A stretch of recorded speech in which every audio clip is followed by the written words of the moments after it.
इस कार्यक्रम के पुण्यार्चक हैं विजय, जितेंद्र, नितिन, नवीन, वृषभ, आगम, हर्ष, वीर, युग, लाभ पाटनी, विजय टायर्स, औरंगाबाद, महाराष्ट्र।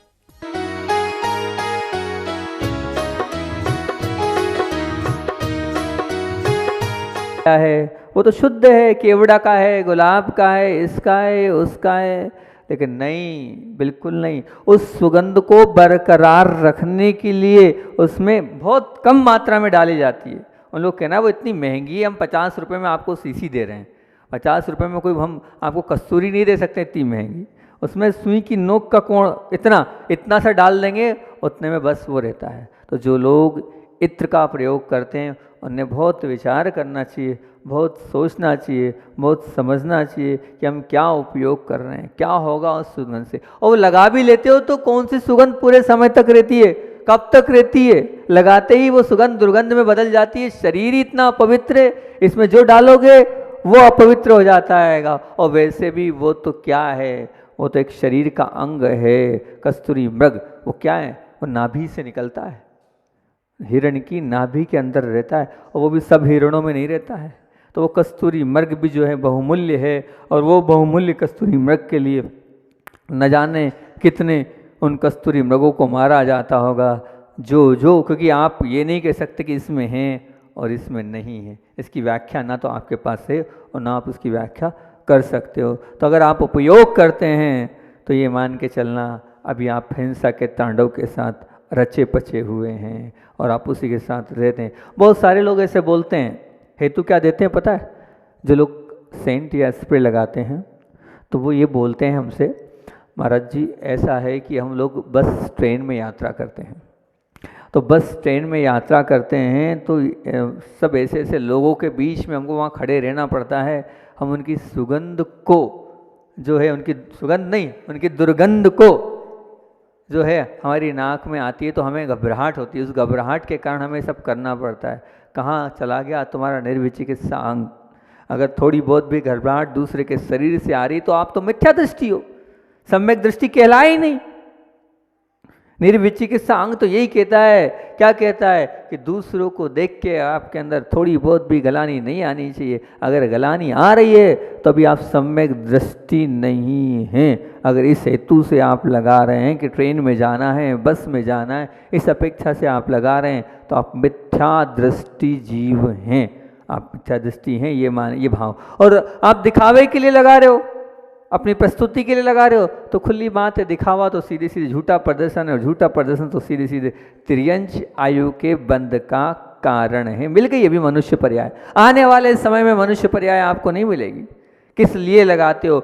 जैन धर्म ये बोलता है, आगम ये बोलता है, कोई कार्य करने के पहले हेतु क्या है, किस भेड़ चाल में कर रहे हो, किस वजह से कर रहे हो। सब लगा रहे इसलिए मैं भी लगा रहा हूँ, तो ये क्या हेतु है, क्या कारण है कि हजारों रुपए की वो इत्र की शीशी आप लगा रहे हो? उसके पीछे उद्देश्य आपका क्या है? जब तक उद्देश्य निर्धारित नहीं होगा तब तक पाप बनते चला जाएगा। पाप को रोकना है तो आपको विचार करना चाहिए, इस विषय पे जागरूक होना चाहिए। इत्र का भी प्रयोग हमारे जीवन में नहीं होना चाहिए, किसी तरह से भी हमारे जीवन में उसका प्रवेश ना हो तो बहुत अच्छी बात है। कि फिर उसके बाद, हालांकि ये बात जब मैं बोलता हूँ तो अच्छी तो नहीं लगती है, लेकिन क्या करूँ, सत्य है ये। जो महिलाएं, जो बहनें, जो माताएं अपने अंगूठे के ऊपर, नाखून के ऊपर क्या लगाती हैं? नेल पेंट बोलते हैं उसको, नेल पॉलिश लगाती हैं। वो जो नेल पेंट क्या है, उसकी वास्तविकता तो देखो, वो नेल पेंट बनता कैसे है। वो नेल पेंट लगभग जानवरों का खून उसमें मिलाया जाता है। पता तो करो आप। वो जो कत्ल खाने हैं, उन कत्ल खानों से जो खून निकलता है, उन खून को पैक किया जाता है, और जो कॉस्मेटिक जहाँ बनता है उन कॉस्मेटिक फैक्ट्रियों में वो भेजा जाता है। वो क्या करते हैं उसका? आप बताओ ना। वो नेल पेंट आपने लगाया है, कौन सा ऐसा पदार्थ उसमें मिला हुआ है जिसे स्थिरता बनी रहती है, वो कलर बना रहता है? तो उस बिल्कुल निश्चित ये मान के चलना, वो जो आपने नेल पेंट बनाया उसी से फिर आप भोजन करोगे, उसी से आहार दान करोगे, उसी से वो गंदी खून उस खून के माध्यम से आप अपने आप को शुद्ध और पवित्र मान रहे हो ही नहीं, पात्रता नहीं रखता है। जो नेल पेंट लगा हुआ है उसको आहार दान देने की पात्रता बिल्कुल भी नहीं है, वो दे नहीं सकता है। दे रहा है तो पाप कर रहा है, वो कुभोग भूमि में जाएगा। कहाँ जाएगा? कुभोग भूमि में। आगम में उल्लेख है, अशुद्धि से अगर आप आहार दोगे, आहार दान का पुण्य तो एक तरफ, और आपको भोग भूमि में आपको जन्म लेना पड़ेगा। छिपा के दे भी लिया आपने, साड़ी से पाँव छिपा भी लिए आपने। आप जानना, आपका सत्य, आपकी वास्तविकता, आप अपने आप को धोखा दे रहे हो। क्यों धोखा दे रहे हो भैया? मत दो, बिल्कुल मत दो। वो लगा भी किस लिए रहे हो? इतने अच्छे तो दिए भगवान ने आपको नाखून, सब बढ़िया तो दिया है, उसको रखो ना वास्तविक स्वरूप को। क्यों झूठा प्रदर्शन, क्यों छलावा, क्यों दिखावा, क्यों कर रहे हो ये दिखावा और क्यों कर रहे हो छलावा? आप छल कर रहे हो अपने आप से। अगर अपने नाखून पर नेल पेंट आप लगा रहे हो तो ये छल है।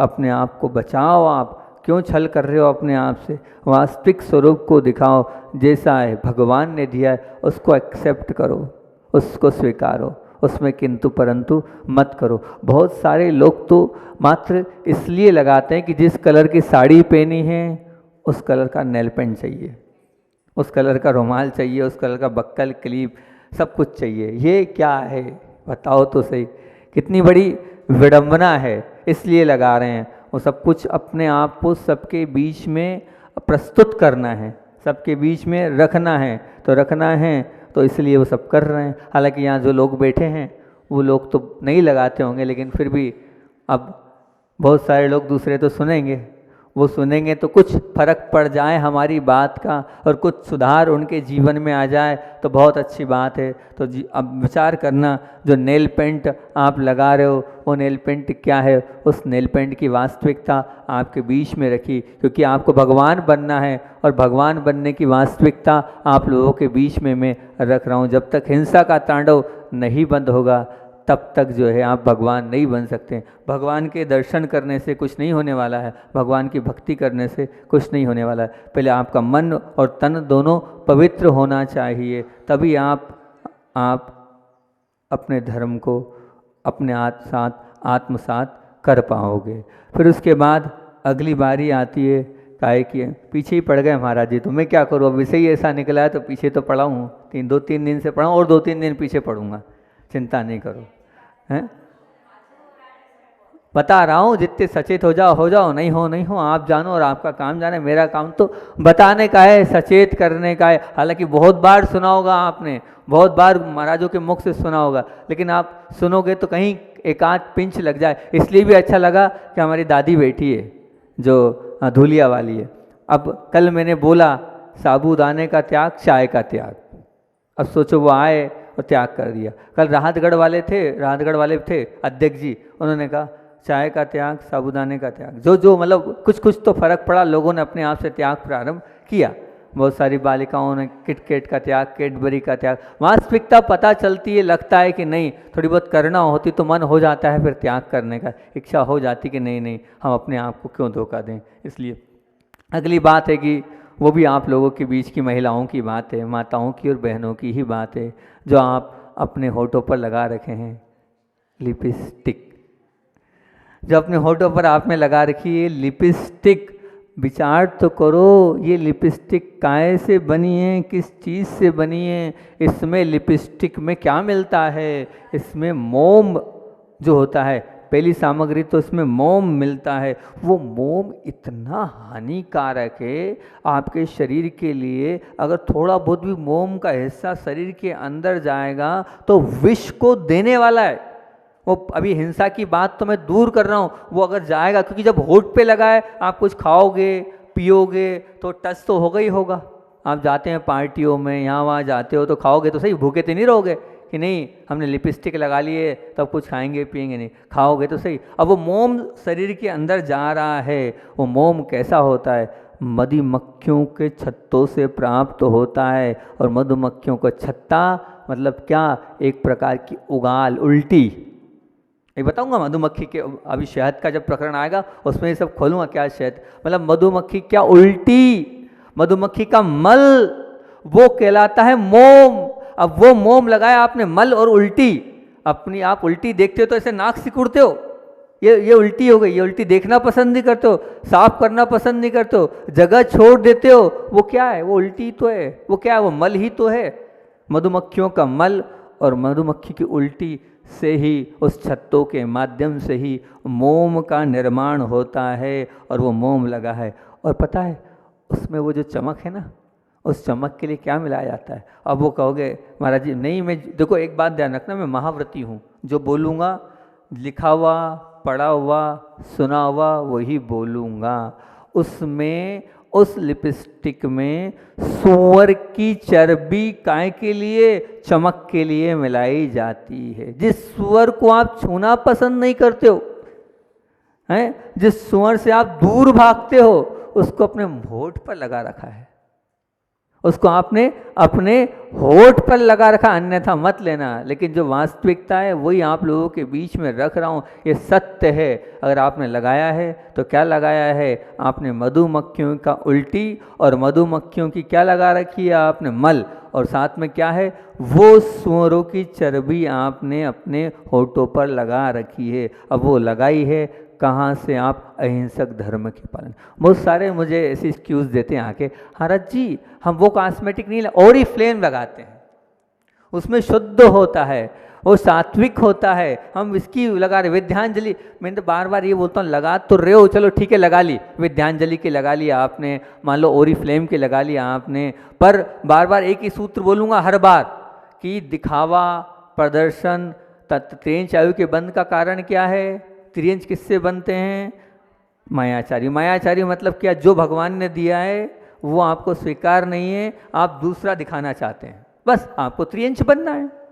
आपकी अगली पर्याय फिक्स है, आपको त्रियंचों में उत्पन्न होने के लिए, जो जब जब मैं कड़वा सत्य लगता है मैं हमेशा बोलता हूँ, क्योंकि ये क्या है कि चुप जाता है, ये आप लगाओ, मुझे त्रियंच बनना है, इसको लगाने के बाद मुझे त्रियंच बनना है, तो आप अपने आप छोड़ दोगे, क्योंकि है ही कहाँ है आगम में, त्रियंच आयु के बंध का कारण क्या, त्रियंच आयु मायाचारी करना, मायाचारी कर रहे हो आप अपना वास्तविक स्वरूप नहीं बता रहे हो। जैसे आपको भगवान ने दिए वो होठ नहीं दिखाकर आपको मैचिंग करना है, और मैचिंग में आप दिखावा कर रहे हो, झूठा प्रदर्शन कर रहे हो, छलावा कर रहे हो। ये झूठा प्रदर्शन, ये छलावा जो आप कर रहे हो अपने साथ, आप अपने आप से जो कर रहे हो, ये मान के चलना अधोगति का कारण है, त्रियंच गति का कारण है।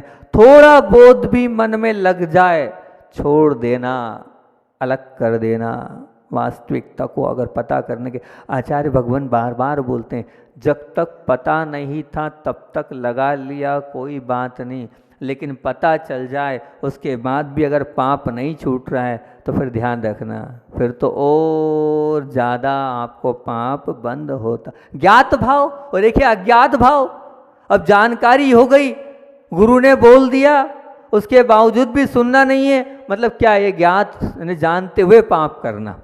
तो जब जानते हुए भी अगर आप पाप करोगे तो आपको समझना ऐसी त्रियंच गति में जाना पड़ेगा, जन्म मरण परेशान होते रहोगे जिंदगी भर।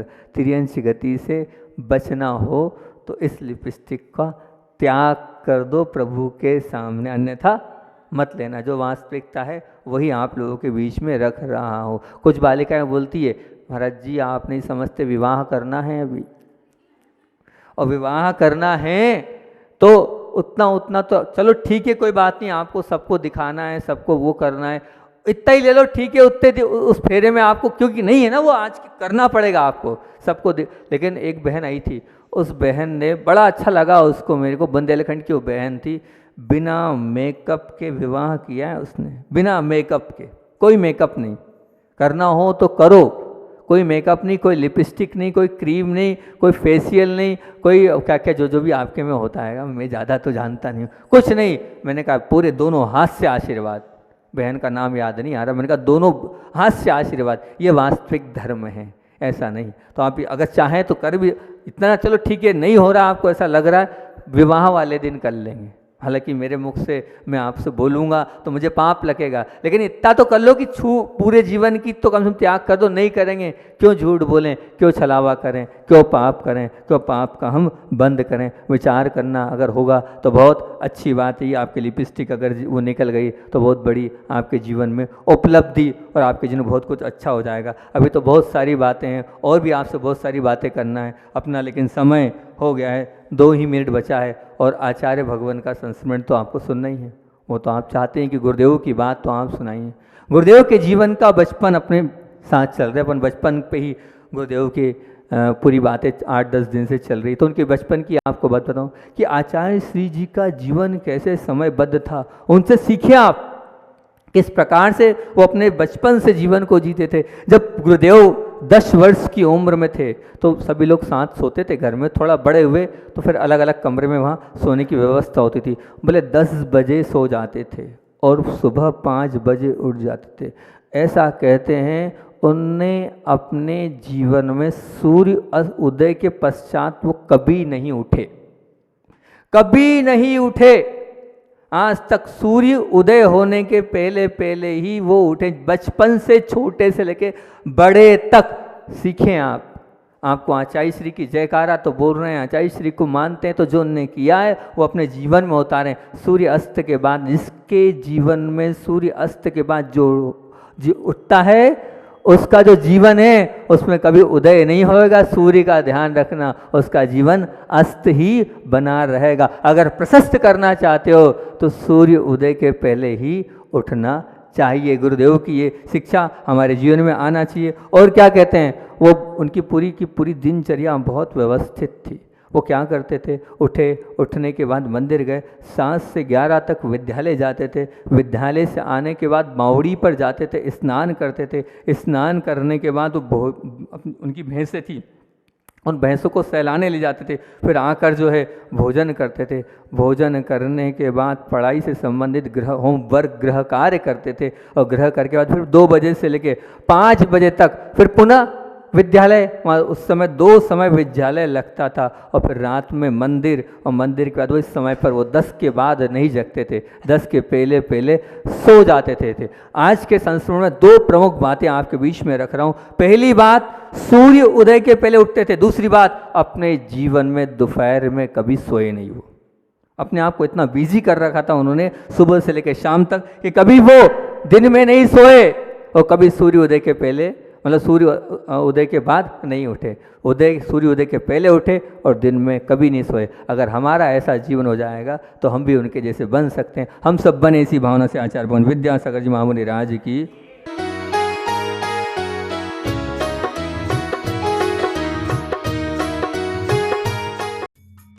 इस कार्यक्रम के पुण्यार्चक थे विजय, जितेंद्र, नितिन, नवीन, वृषभ, आगम, हर्ष, वीर, युग, लाभ पाटनी, विजय टायर्स, औरंगाबाद, महाराष्ट्र।